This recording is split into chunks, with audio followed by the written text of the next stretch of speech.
Just moments ago now, large-scale raids targeting federal fraud currently underway. Federal agents seen leaving the Quality Learning Center. FBI agents, Homeland Security, they're inside that building right now. This is the Somali Senior Center. The focus was on stopping the people that are investigating secret. FBI and the Department of Homeland Security going in and out of a child care center. Warrants executed at mostly Somali-owned businesses, including the infamous Quality Learning Center.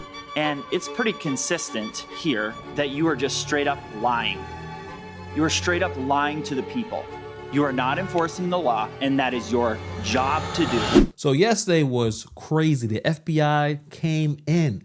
22 locations in Minnesota. The feds had their way. They were going after daycares. They were going after the facilities, trying to figure out what's going on with the Somali fraud. Lawmakers held an emergency hearing demanding answers. And the governor of the state was hiding somewhere in the same building. He decided to not show up to talk about what's going on. He even tried to drop a X post as if he's the one running everything.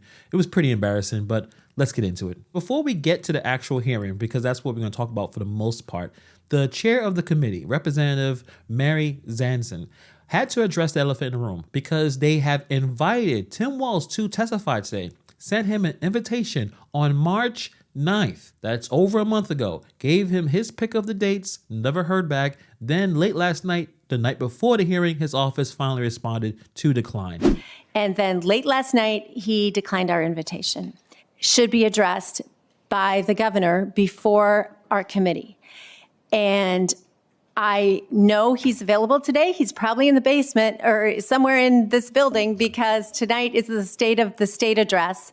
So he's not at Jimmy Kimmel. He's not in Spain at a global mobilization conference. He is somewhere here in the building declining to join us. So it looks like he is in the building. Physically, I know he had a time to write that X post, but he had to be there and still sent nobody. Not himself, not his DHS commissioner, who, by the way, still has direct responsibility for the people who ran this program. None of them showed up. And Francis is not speculating whether the fraud happened on his watch. It already happened. She's citing the OLA audit reports, March and April of 2019. First year of Walz administration. He has been the governor the entire time, 9 years, and homie is out there hiding in a basement somewhere or in the closet or somewhere not facing the accountability of the amount of money, the billions of dollars that have been stolen from the Minnesota taxpayer.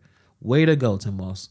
But Tim Walz did have the time to do the State of the Union address later on that day, so he definitely was in the building. He just didn't want to deal with it. So he tries to defend his terrible record of trying to figure out this fraud, even though he knew this fraud from the very first year of him being a governor. When I announced earlier this year that I wouldn't be running for a third term, there's your applause line. Go ahead, there you go. But I promised you that I would devote my energies to fighting fraud in our state's human resources program. Tonight, I want to update you on that progress, and I want to ask for your help in taking the next step. In February, I introduced a comprehensive anti-fraud package that we began to implement a 9-part fraud prevention roadmap that was developed by Director of Program Integrity, Tim O'Malley, who I thank for his work. We've created additional checks and balances. We've brought on more investigators, more auditors, more law enforcement agencies, as well as an outside firm to take a look at high-risk programs. People who have ripped us off are getting caught, and they are going to jail, just like today. Now, here's where this just gets crazy. The committee brought in a whistleblower, a former DHS fraud investigator by the name of Swanson. He ran the Internal Cap Fraud Unit back in 2014, and he walks the committee through what happened when his team actually started catching people. Initially, from 2014 to early 2017, we had tremendous support from, it would be the Inspector General and the Deputy Inspector General who oversaw the Office of Inspector General that we operated under. We had tremendous support. Their question was, what do you need and what can we do to help you? And I would certainly agree. Information. It stopped in the spring of 2017. I think in the late in 2016, our longtime Inspector General retired, and I think in the first quarter of 2017, our longtime Deputy Inspector General retired, and things changed drastically at that point. I would say by mid-2017,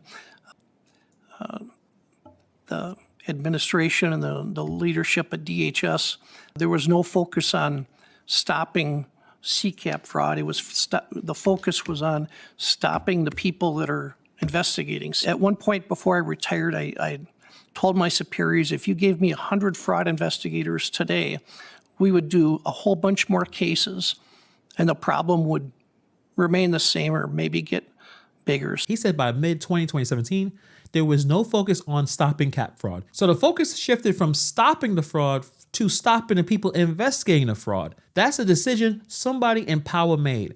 And that's the part about this that makes it worse. Swanson told the committee that even if you handed him 100 fraud investigations today, the problem would stay the same or just get bigger. Because without criminals getting prosecuted as a deterrent, the scheme just continues. It just goes in different cycles. You catch someone, they'll get an administrative sanction, they'll just hand the license to their cousin, and then they're back up and running. He said that.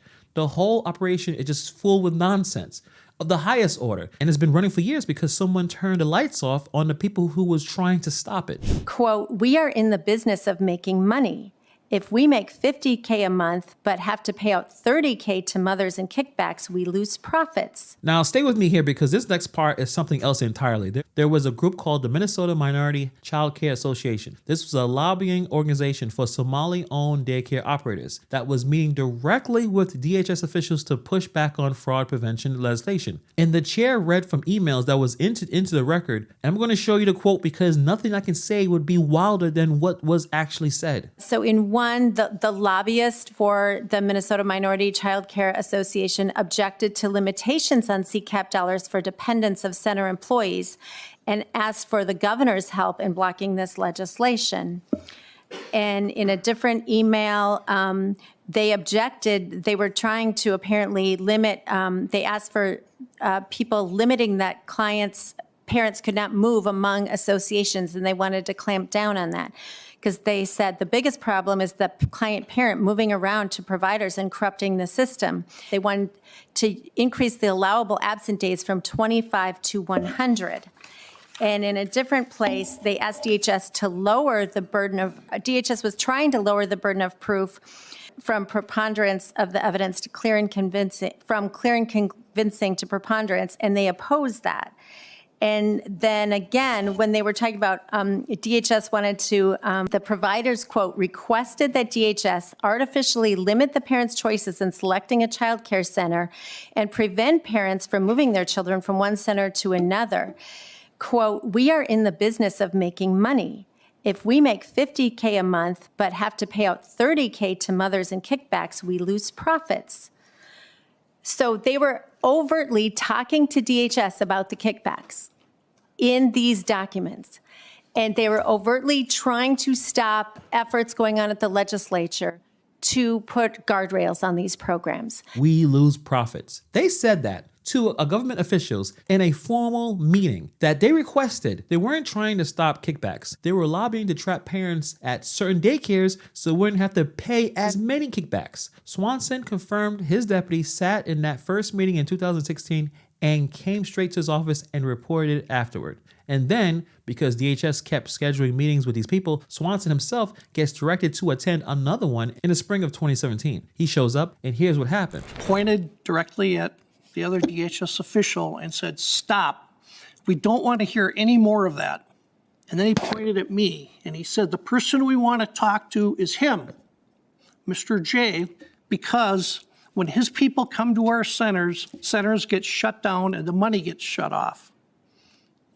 And I looked at him and I said, yes, that's what we do. And he told me, he goes, I'm going to tell you how you're going to investigate fraud. He said, you're going to give me your cell phone number. He goes, I will tell you which centers are committing fraud. The next day, you and your people will go out and shut them down and shut off their money. And I said, no, that's not going to happen.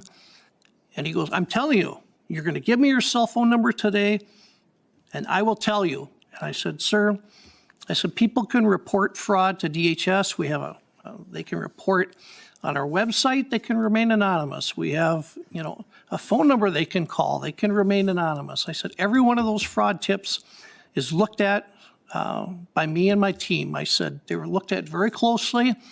And, depending on what's contained in them, If we have the ability to investigate them, we will. But I said, we don't take an allegation like that and go out the next day and shut businesses down. That's not how we operate. He said, are you refusing to give me your cell number?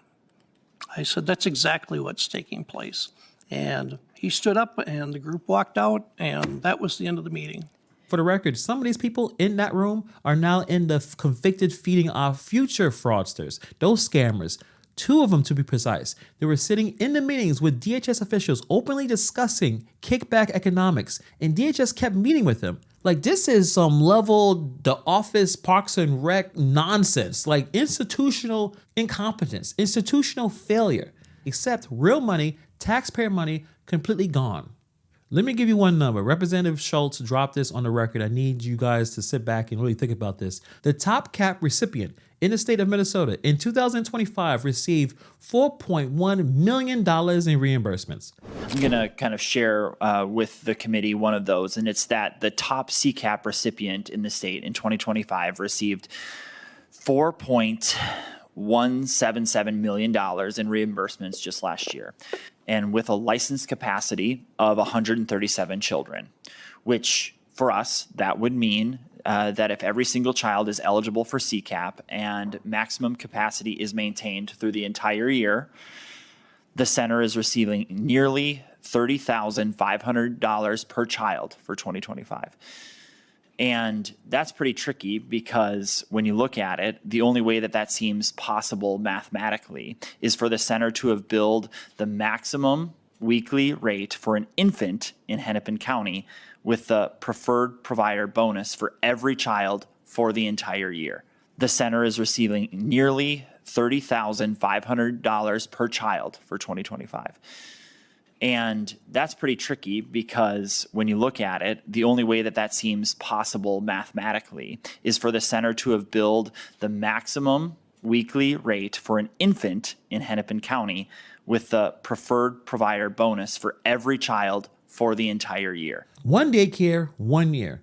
And Schultz laid out the math. That center was licensed for 137 children. $4.177 million divided by 137 kids is nearly $30,500 per child for the year. And the math only works if every single child was billed at the maximum weekly rate for an infant in this county. Then Schultz turns to Swanson and asks the questions, does these numbers surprise you? And then Swanson goes, if you follow the path that they were on when I retired, then that path would have continued. Those numbers, I'm sorry to say, don't surprise me. I mean, come on. His unit got shut down in 2017. 8 years later, the top recipient is receiving almost $4.2 million out of a program designed to help low-income families afford childcare. And the governor is in a basement hiding. It's embarrassing. And we end where the hearing ended. The Commissioner Brown. Now, this commissioner is the Department of Children, Youth, and Family, and says it's pretty consistent that you're here straight up lying. You're straight up lying to the people. And let's be quite clear here, because the record was just corrected earlier this afternoon as this hearing was kicking off. The FBI director responded to the governor and said explicitly, this FBI and DOJ, with our DHS partners at the Department of Homeland Security, drafted and executed every search warrant today.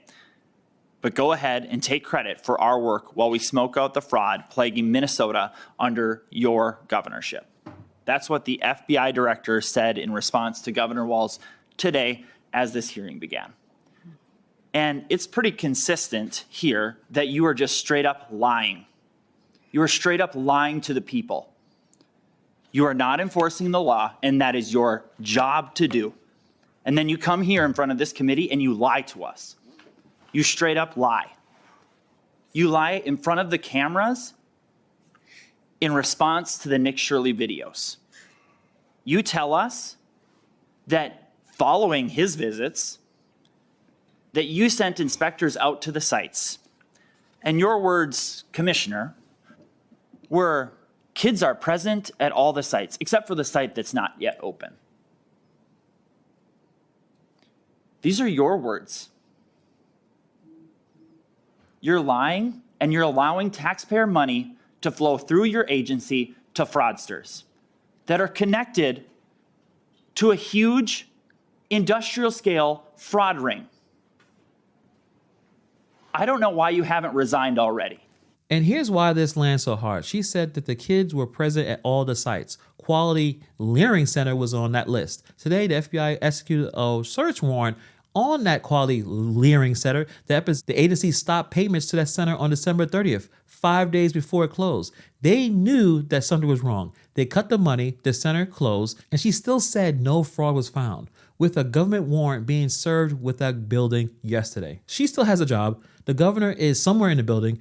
It's just really, really pathetic how basically Walz drove Minnesota into the ground. 9 years, 22 search warrants, one governor hiding somewhere in the hallway, commissioner who lied and still has her job, a whistleblower who tried to stop this back in 2014, got his unit shut down, and we had to watch it explode into the largest fraud scandal in state history. Then a lobbying group that sat in the room with state officials and openly discussed their kickback economics and kept getting invited back to meetings.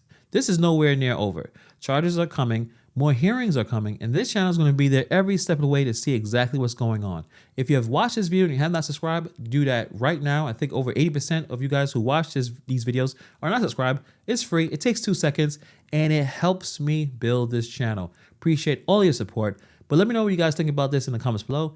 Thank you for taking time to watch this video, and I'll see you guys in the next video.